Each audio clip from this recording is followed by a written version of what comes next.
আসসালামু আলাইকুম বন্ধুরা, আজ আমরা দেখাবো পারফেক্ট পেঁয়াজ বানাতে হয়।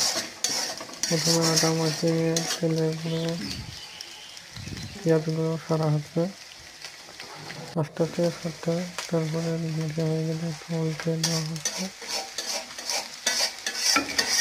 ভালোভাবে উল্টে দিতে হবে যাতে দুই পাশে ভালো করে হয়।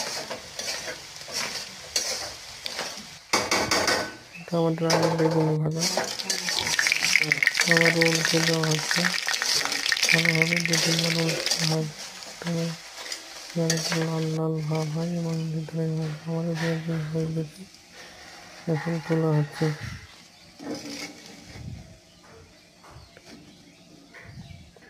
দেখুন কি সুন্দর হয়েছে,